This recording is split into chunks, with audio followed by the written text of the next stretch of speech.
tout le monde et re-bienvenue sur ma chaîne. Vous avez été nombreux à aimer la vidéo que j'ai faite sur l'affaire Ahmed Sylla et vous m'avez demandé si je pouvais, en tant que juriste, réagir à l'affaire MHD. Et du coup, me voilà. Le but de cette vidéo, ce ne sera pas de vous dire si pour moi MHD est oui ou non coupable, mais tout simplement vous donner des précisions juridiques qu'on ne vous donne ni à la télé, ni dans les journaux. Comme ça, vous pourrez vraiment comprendre cette affaire et ce qui se passe réellement. Et pour le kiff, on parlera de certaines théories du complot qui commencent à émerger sur le web parce que certains d'entre vous sont allés un petit peu trop loin. Vous êtes prêts? C'est parti! La moulette veut de Paname, intouchable comme Verratti ou Mota. Je suis seul raté, ils sont droit touche. Afro trap pas marqué donc ça coule ma gros. File mon chèque, on m'a donné la sauce, je connais plus l'échec. Toujours titulaire comme Keita Chèque.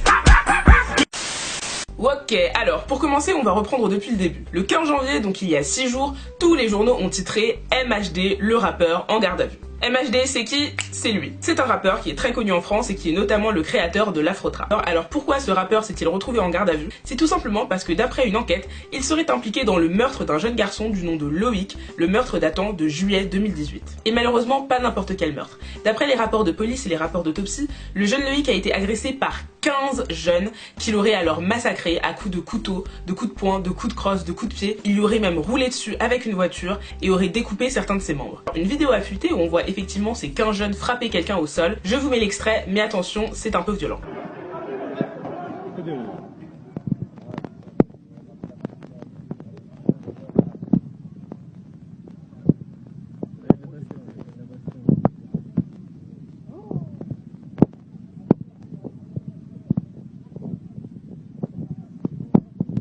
Je vous l'avais dit, c'est super violent. C'est carrément ce qu'on appelle un massacre. En droit pénal, cette situation correspond en réalité à 2 crimes. Le premier, c'est les coups et blessures ayant entraîné la mort sans intention de la donner. Et c'est puni par 15 ans de prison. Le deuxième crime, vous le connaissez bien évidemment, c'est l'homicide volontaire, le meurtre ou l'assassinat, et c'est puni de 30 ans de prison. Et bien évidemment, devinez quelle qualification a été choisie par les policiers et les juges? Forcément, l'homicide volontaire. Et pourquoi? Tout simplement parce qu'ils ont jugé que les blessures étaient tellement graves et la violence tellement sauvage que les 15 jeunes savaient forcément qu'ils allaient finir par tuer le jeune Loïc. Et c'est la raison pour laquelle, à l'heure actuelle, ils sont tous poursuivis pour homicide volontaire et risquent tous 30 ans de prison. Mais maintenant, revenons-en à MHD. Vous avez vu la voiture dans la vidéo? Eh bien, elle a été formellement identifiée comme appartenant à MHD. Il l'a reconnue, cette voiture, c'est bien la sienne, et c'est là où les problèmes commencent. Car en droit pénal, il existe 3 niveaux d'implication, 3 niveaux de responsabilité. Le premier, c'est l'auteur et le co-auteur. En gros, c'est celui ou ceux qui commettent l'infraction. Dans notre cas, c'est ceux qui ont frappé et qui ont tué Loïc. Le deuxième niveau de responsabilité, c'est le complice. En gros, ce n'est pas celui qui commet l'infraction, mais c'est celui qui aide volontairement à la réaliser. Par exemple, c'est celui qui va aider le coupable à s'enfuir, ou alors c'est celui qui va fournir au coupable l'arme du crime. Et enfin, le troisième niveau de responsabilité, c'est ce que moi j'appelle le témoin impliqué. Le témoin impliqué, c'est la personne qui va assister à un crime et qui ne va absolument rien dire alors qu'elle était dans la capacité et avait donc le devoir de prévenir les autorités compétentes comme la police ou le procureur de la République. En effet, en droit pénal français, ça s'appelle la non-dénonciation de crime et c'est puni par 3 ans d'emprisonnement et 45 000 € d'amende. Dans l'affaire MHD, justement, le nœud du problème est là. On sait que la voiture appartient à MHD, mais on ne sait pas quel est son niveau de responsabilité.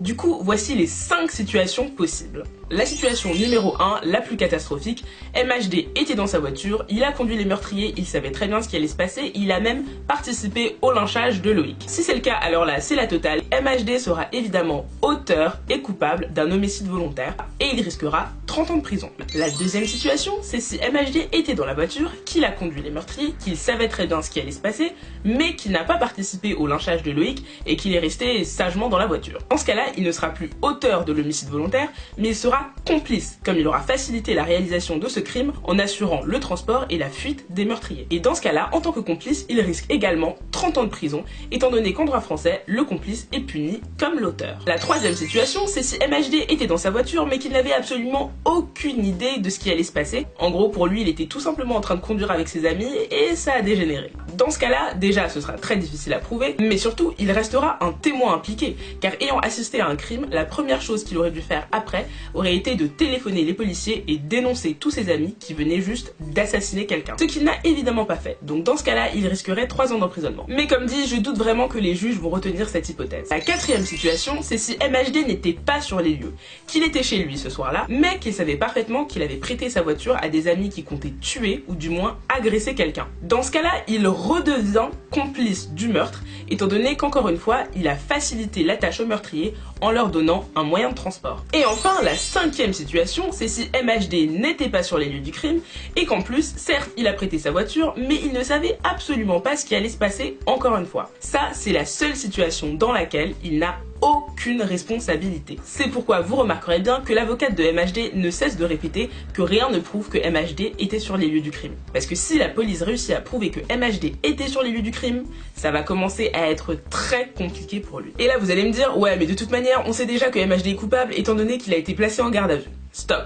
Être placé en garde à vue, c'est loin d'être dramatique. La garde à vue, c'est juste un système qui permet aux policiers de retenir toutes les personnes qui pourraient avoir un lien avec une infraction, donc un crime, un délit qui vient d'être commis. Donc tu peux totalement être innocent et te retrouver en garde à vue. C'est ce qu'on appelle parfois être au mauvais endroit, au mauvais moment. Donc la garde à vue, franchement, c'était rien de bien méchant. Par contre, le vrai problème, c'est que MHD a été placé en détention provisoire. Je vais vous expliquer tout ça très rapidement. Quand tu commets une infraction, ou du moins tu es soupçonné d'avoir commis cette infraction, tu vas devoir passer devant un tribunal, c'est ce qu'on appelle le procès. Et très souvent, le temps d'attente pour organiser le procès, ça dépend des affaires, mais d'habitude c'est entre 3 mois à 1 an. Et normalement, le principe c'est que tu attendes ton procès en liberté. En gros, tu vas continuer à vivre ta vie tranquillement, mais le jour de ton procès, tu devras aller au tribunal. Maintenant, le problème, c'est quoi? C'est que quand le juge estime que t'es quand même un petit peu dangereux, ou que ce que t'as fait, c'est quand même un petit peu grave, il va falloir encadrer ta liberté. Et la détention provisoire, ça veut tout simplement dire que vous allez attendre votre procès en prison.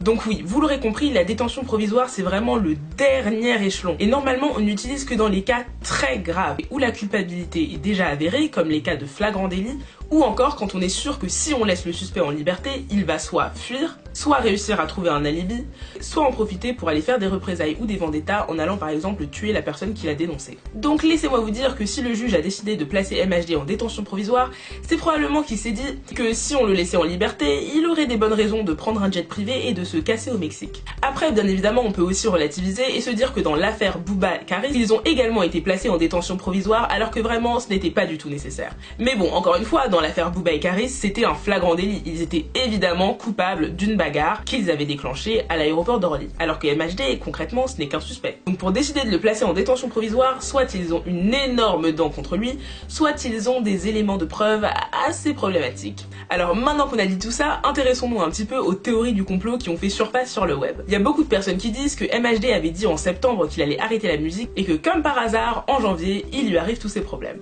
Que ce serait du coup un coup d'une maison de disques ou par des personnes un petit peu secrètes avec qui il aurait passé un pacte pour réussir. Comment dire, c'est un petit peu difficile pour moi de croire un coup monté dès lors que c'est MHD en personne qui a prêté sa voiture à ses amis et qu'il l'a lui-même assumé. Donc à moins que ses amis aient passé un pacte avec la maison de disques pour aller écraser quelqu'un et le tuer à coups de couteau au pif, juste pour mettre MHD dans les problèmes, je trouve ça quand même assez tiré par les cheveux. L'autre théorie que je vois souvent sur les réseaux, c'est la théorie des policiers. C'est vrai que MHD avait beaucoup dénoncé les violences policières sur les réseaux suite à l'arrestation très violente dont son frère avait été victime. Alors encore une fois, les histoires de coups montés, je n'y crois pas. Par contre, vu ce qu'il avait dit sur les policiers et vu ce qu'on peut trouver dans ses textes, à mon avis, il est plutôt mal parti pour être le meilleur ami des policiers et des juges. Donc si ça se trouve, c'est pour ça qu'ils sont plus sévères avec lui, notamment au niveau de sa détention provisoire. Maintenant, il faut quand même rester lucide. S'il y a de vraies preuves contre lui, c'est normal que les juges aient décidé de se méfier et de le mettre en prison en attendant. Et pour toutes les personnes qui regarderont cette vidéo, évitez de croire tout ce que vous voyez. Notamment, et j'ai commencé à voir ça sur Twitter, des audios de personnes qui déclarent connaître absolument tout sur l'affaire, qui disent que MHD était non seulement sur les lieux du crime, mais qu'en plus c'est lui qui aurait fourni les armes. Tout ça, ce n'est absolument pas vérifié, donc ne vous basez que sur les informations qui ressortiront des rapports de police. En tout cas, voilà, c'est déjà la fin de cette vidéo, j'espère qu'elle vous aura été utile et que désormais vous comprendrez tout ce jargon juridique, que ce soit la détention provisoire, la garde à vue, tous ces mots qu'on entend souvent à la télé et à la radio sans forcément comprendre ce qu'ils veulent réellement dire. En tout cas, dites-moi dans les commentaires ce que vous pensez de cette affaire, MHD, responsable ou non, qu'est-ce que vous auriez fait à sa place? Moi, j'espère sincèrement qu'il n'a vraiment rien à se reprocher, qu'il n'a rien à voir là-dedans et qu'on le retrouvera très rapidement sur scène, mais surtout, j'espère que les meurtriers, quels qu'ils soient, seront retrouvés, paieront pour ce qu'ils ont fait et que Loïc pourra enfin reposer en paix. En tout cas, prenez soin de vous, on se dit à jeudi pour une nouvelle vidéo et d'ici là, à la prochaine!